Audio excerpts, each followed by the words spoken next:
Assalamualaikum, selamat pagi. Berikut penjelasan materi tema 3, subtema 1, pembelajaran 3 dan pembelajaran 4. Kita baca bersama-sama ya. Kalau kemarin tentang pohon dan kayu, nah sekarang tentang kertas. Banyak benda yang terbuat dari kertas, seperti buku tulis yang biasa kita gunakan. Contoh lainnya ada tisu, kardus, koran, juga terbuat dari kertas. Kayu adalah bahan dasar untuk membuat kertas. Oke, jadi kenapa kita hari ini belajar tentang kertas? Karena kertas juga berasal dari kayu dan pohon. Jadi masih ada sangkut pautnya ya, ada benang merahnya. Pembuatan kertas dilakukan secara bertahap di pabrik. Kayu-kayu besar dipotong hingga sebesar korek api. Setelah itu, kayu dipanaskan hingga menjadi bahan lunak seperti bubur.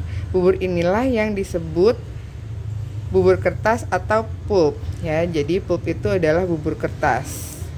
Proses selanjutnya, pulp diberi pewarna dan disaring hingga kandungan airnya habis. Pulp yang sudah kering meninggalkan ampas berupa serat selulosa yang saling terkait. Kemudian serat selulosa ini digiling hingga pipih menjadi seukuran kertas yang diinginkan. Cobalah kamu menulis di atas kaca. Apakah tulisanmu di atas kaca seperti di atas kertas? Kertas memiliki sifat dapat menyerap air. Kertas dapat menyerap menyerap tinta pulpen dengan baik. Dengan demikian, semua yang kamu tulis di kertas dapat dibaca dengan jelas. Oke, silakan di sini kalian tulis benda-benda di sekitar kamu yang ada di rumah aja boleh ya, yang terbuat dari kertas. Next, sebuah fakta menunjukkan kalau kita menghemat 1 ton kertas, berarti kita menghemat 13 batang pohon besar ya per 1 ton kertas. Fakta yang luar biasa. Apa yang bisa kita lakukan untuk menghemat kertas? Nah, silakan kalian baca percakapan di sini. Setiap tahun ajaran baru nih kata Udin ya, kita meminta buku tulis baru. Sekarang aku kan menggunakan buku lama. Buku lama yang belum terpakai, jika ingin terlihat seperti baru ganti sampulnya saja. Nah, berarti kalau Udin adalah mengganti sampul buku lama supaya terlihat baru. Jadi dia tidak membeli buku baru, tidak memakai buku baru, tapi dia menggunakan buku lama yang diganti sampulnya saja. Sementara Siti, kalau aku akan memanfaatkan kertas yang masih dapat digunakan. Misalnya menggunakan kertas di 2 sisinya. Dengan demikian tidak menghabiskan kertas terlalu banyak.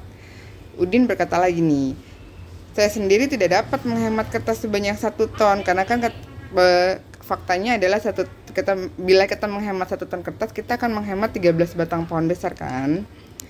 Akan tetapi bila setiap orang melakukan penghematan, pasti berton-ton kertas dapat dihemat.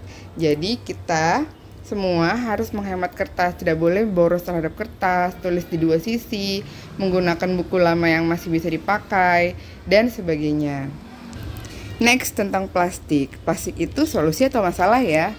Mari kita baca teks-teks ini sampai selesai. Perhatikan benda-benda di dalam rumahmu. Sebutkan benda-benda yang terbuat dari plastik. Ternyata sangat banyak alat rumah tangga yang terbuat dari plastik, mulai dari ember, gayung, sampai sendok sayur. Kantong kemasan dan botol air minum juga terbuat dari plastik. Sekarang ini banyak sekali benda-benda yang berbahan dasar plastik. Kenapa? Karena plastik murah dan tahan lama. Bahan dari plastik tidak dapat menyerap air atau tidak tembus air. Plastik pun mudah dibentuk dan ringan. Oleh karena itu, plastik dapat dibuat menjadi berbagai benda. Nah, ini bisa kalian highlight semua ya, kalian garis bawahi pakai pensil warna. Jadi ini adalah keuntungan kenapa orang banyak menggunakan barang-barang dari plastik. Plastik memberikan banyak manfaat, akan tetapi plastik juga dapat menimbulkan masalah. Plastik membutuhkan waktu yang sangat lama untuk terurai secara alami, sekitar puluhan bahkan ratusan tahun. Nah, di sini ada tabel waktu untuk terurai secara alami ya. Kalau kertas paling cepat, kemudian kardus, kulit jeruk, dan ini adalah lama waktunya mereka terurai atau hancur. hancur sehingga tidak ada lagi bekasnya. Nah, ini adalah barang-barangnya dan ini adalah bekasnya. Dan dari semua benda-benda ini, plastik dan styrofoam lah yang paling lama terurai. Bahkan styrofoam tidak dapat terurai loh. Jadi kita tidak boleh memakai styrofoam karena styrofoam tidak dapat urai atau hancur. Jadi dia akan jadi sampah abadi di bumi kita. Jadi kamu membayangkan apabila membuang kantong plastik sekarang, kantong plastik akan terurai 10-20 tahun yang akan datang. Untuk mengurangi sampah plastik dapat dilakukan dengan 3 cara, yaitu reduce atau mengurangi, reuse atau menggunakan kembali, dan recycle atau mendaur ulang. Reduce adalah mengurangi penggunaan plastik. Contohnya ketika belanja sebaiknya membawa tas belanja sendiri sehingga tidak perlu menggunakan kantong plastik. Reuse adalah memanfaatkan kembali sampah plastik. Misalnya sampah kemasan botol minuman yang sudah tidak digunakan dibuat pot bunga. Recycle adalah daur ulang plastik. Biasanya dilakukan di pabrik. Sampah plastik diolah menjadi barang baru yang dapat dimanfaatkan. Nah, di highlight aja nih.